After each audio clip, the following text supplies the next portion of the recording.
Masyunun asalnya masyunun. Masirun asalnya masyurun.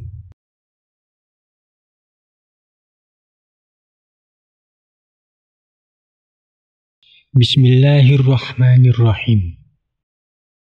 Kitab Qawaidul I'lal Qaidah yang nomor 15. Alhamdulillah, pada kesempatan kali ini kita telah sampai kepada kaidah yang nomor 15. Yang mana pada kaidah di sini menjelaskan tentang perubahan isim maf'ul sulasi mujarrad yang mana ain fi'ilnya tersebut bermasalah sehingga bentrok dengan waw maf'ul itu sendiri. Seperti pada lafadz masyunun dan lafadz masirun. Kedua lafaz tersebut merupakan isim maf'ul dari fi'il sulasi mujarrad yang berwazan maf'ulun. Nah, dikarenakan isim maf'ul masyunun dan masirun tersebut ain fi'ilnya itu penyakitan, artinya huruf yang membentuk suatu lafaz pada ain fi'ilnya itu berupa huruf illat, maka dilakukanlah penanganan khusus terhadap lafaz yang serupa dengan lafaz masyunun dan lafaz masirun. Hal itu dikarenakan ain fi'ilnya bermasalah. Masalahnya karena ain fi'ilnya tersebut dibentuk dari huruf illat atau huruf penyakit. Oleh sebab itu harus diproses atau diberikan penanganan khusus agar penyakitnya menjadi jinak. Langsung saja kita bacakan isi dari kaidah yang nomor 15 pada halaman 20. Bismillahirrahmanirrahim. Al-qaidatul khamisata asyarata.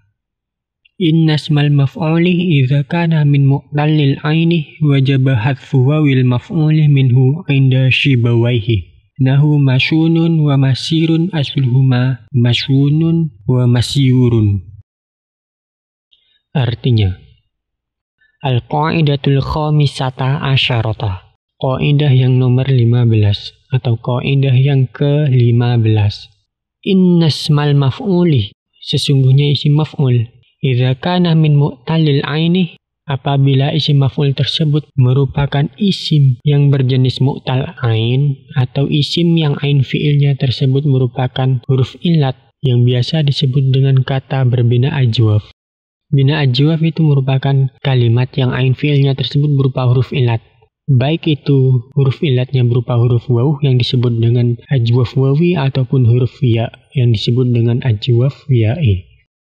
Nah, apabila ada sebuah isim maf'ul yang terbentuk dari fi'il yang berbina ajwaf, baik itu ajwaf wawi ataupun ajwaf ya'i, maka dalam keadaan isim maf'ulnya yang berwazan maf'ulun, wajib hadfu wawil maf'uli minhu, maka wajib membuang waw maf'ulnya atau waw yang terdapat pada isim maf'ul minhu dari isim maf'ul tersebut.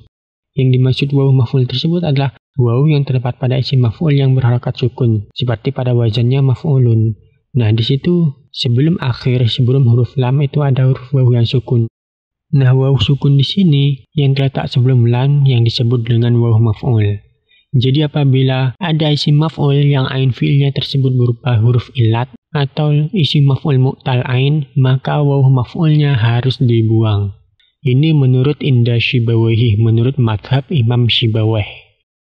Nahu masyunun wa masirun, seperti contoh yang terdapat pada lafadz masyunun wa masirun dan lafadz masirun. Keduanya itu merupakan isim maf'ul yang mengikuti wazan maf'ulun. Asluhuma masyunun, yang mana asalnya masyunun itu adalah masyunun wa masyurun dan lafadz masyurun. Langsung saja kita ilal lafadz yang pertama, yaitu lafadz masyunun. Bismillahirrahmanirrahim. Al-i'lalu. Masyunun asluhu masyunun ala wazni maf'ulun. Nukilat harakatul wawi ila ma qablaha litaharrukiha wa sukuni harfin syahihin qablaha daf'an lithiqali fasyarah masyunun. Faltaqas sakinani wa humal wawani. Al-ula wawul aini wa thaniyatu wawul maf'uli. Fahuzifatil wawul maf'ulu daf'an liltiqai sakinaini inda Shibawayhi. Fasyara masyunun. Artinya, al-i'lalu, pengi'lalan. Masyunun asluhu masyunun ala wazni maf'ulun. Lafadz masyunun di sini asalnya adalah lafadz masyunun ala wazni maf'ulun, yang mana yang mengikuti wazan maf'ulun karena merupakan isim maf'ul sulasi mujarrad. Semua isim maf'ul sulasi mujarrad itu mengikuti wazan maf'ulun. Cirinya itu sebelum akhir ada waw maf'ulnya yang berharakat sukun. Nukilat harakatul wawi ila ma qablaha. Harakat wawnya waw pada ain fi'il asli yang berharakat dhammah di sini dipindah pada harokat huruf sebelumnya, yaitu huruf short yang mati. Litaharrukiha wa sukuni harfin syahihin qablaha. Nah, kenapa harus dipindah? Karena di situ waw yang merupakan huruf ilatnya tersebut berharokat, sedangkan sebelumnya itu ada huruf yang mati yang berupa huruf syahih, yaitu berupa short, maka harus dipindah. Daf'an lithiqalih fasyara masyunun. Nah, pemindahan di sini alasannya karena daf'an lithiqalih, untuk menolak atau mencegah beratnya dalam pengucapan. Saat mengucapkan masyunun itu terasa sulit, terasa berat, karena di situ huruf ilatnya berharokat sedangkan sebelumnya itu ada huruf syahih yang sukun. Maka supaya tidak berat dalam pengucapannya, ditukarlah harokat waw yang berharokat dengan huruf syahih yang sukun sebelumnya, menjadi masyunun. Nah, setelah ditukar, maka muncullah masalah baru. Faltaqo sakinani wahumal wawani. Apa masalahnya? Yaitu faltaqo sakinani, bertemulah dua huruf sukun, atau dua huruf yang mati. Wahumal wawani, yang mana kedua huruf yang sukun tersebut adalah sama-sama huruf waw. Al-ula wawul aini. Waw yang pertama itu disebut dengan waw ain fi'il. Artinya waw asli, waw pembentuk dari sebuah kalimat. Watsaniyatu wawul maf'uli. Sedangkan waw yang kedua itu adalah waw isim maf'ul. Waw yang terdapat pada isim maf'ul tsulats majrur. Fahudzifatil wawul maf'ulu daf'an liltiqa'is sakinaini inda shibawaihi. Maka dikarenakan ada dua huruf yang mati, maka dibuanglah huruf waw yang kedua, yaitu huruf waw isim maf'ul yang sukun sebelum lam di sini. Kenapa dibuang? Daf'an liltiqa'is sakinaini, untuk menolak atau mencegah bertemunya dua huruf yang mati.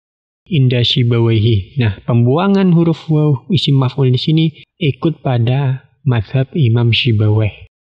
Jadi dalam ilmu nahwu juga ada yang namanya mazhab-mazhaban seperti dalam fikih.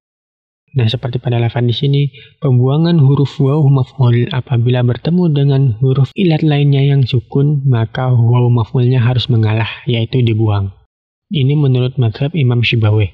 Fasyara masyurun, maka jadilah lafaz masyunun. Jadi setelah dibuang wawnya yang sukun itu ada satu, menjadi masyunun. Yang asalnya itu adalah masyunun, mengikuti wazan maf'ulun. Contoh yang kedua, masirun. Masirun asluhu masyurun ala wazni maf'ulun. Nukilat harakatul ya'i ila ma qablaha litaharrukiha wa sukuni harfin syahihin qablaha daf'an lithiqalih fasyara masyurun. Faltaqas sakinani wa huma ya'ul aini wa wawul maf'uli. Fahudzifatil wawul maf'ulu daf'an liltiqa'is sakinaini inda shibawaihi fasyara masyurun. Summa kusiratis sinu litashwihal ya'u fasyara masirun. Yang artinya, masirun asluhu masyurun ala wazni maf'ulun. Lafaz masirun itu asalnya adalah lafaz masyurun ala wazni maf'ulun, yang mana mengikuti wazan maf'ulun yang merupakan isim maf'ul dari fi'il tsulats majrur. Nukilat harakatul ya'i ila ma qablaha. Harokat ya-nya yang dhammah itu dipindah pada harokat sebelumnya yang sukun. Kenapa? Litaharrukiha wa sukuni harfin syahihin qablaha. Sebab berharokatnya huruf ilat, yaitu harokat dhammah, dan sebelumnya berupa huruf syahih yang mati, maka dalam pengucapannya itu menjadi berat, yaitu masyurun. Dikarenakan berat, maka ditukarlah kedua harokat tersebut. Daf'an lithiqali fasyara masyurun. Alasannya ditukar di sini karena untuk mencegah beratnya dalam pengucapan, maka jadilah lafaz masyurun. Faltaqas sakinani wa humal ya'ul aini wa wawul maf'uli. Nah, setelah ditukar, maka timbullah masalah baru, yaitu bertemunya dua huruf yang mati, berupa huruf ya dan huruf waw. Ya-nya di sini merupakan ya ain fi'il, sedangkan wawnya di sini merupakan waw isim maf'ul. Fahudzifatil wawul maf'ulu, maka kemudian dibuanglah huruf waw isim maf'ul tersebut daf'an liltiqa'is sakinaini inda shibawaihi. Hal itu dilakukan karena untuk mencegah bertemunya dua huruf yang sukun atau mati. Menurut mazhab Imam Shibawayh, fasyara masyurun, maka jadilah lafaz masyurun setelah wawnya dibuang. Summa kusiratis sinu litashwihal ya'u fasyara masirun. Kemudian huruf sinnya tersebut dikasrohkan. Litaswihal ya'u, untuk menyelamatkan atau memantaskan huruf ya yang sukun. Fasyoroh masirun, maka jadilah lafadz masirun. Yang asalnya itu adalah masyurun. Nah, perubahan lafadz masirun dan lafadz masyunun ini merupakan hasil dari kaidah yang ke-15. Yang mana pada kaidah yang ke-15 itu membahas tentang isim maf'ul atau pemrosesan waw isim maf'ul yang ain fi'ilnya tersebut merupakan huruf ilat yang disebut dengan bina ajwaf. Baik itu ilatnya berupa huruf waw atau ajwaf wawi maupun huruf ilatnya berupa huruf ya atau ajwaf ya'i. Wallahu a'lam bishawab.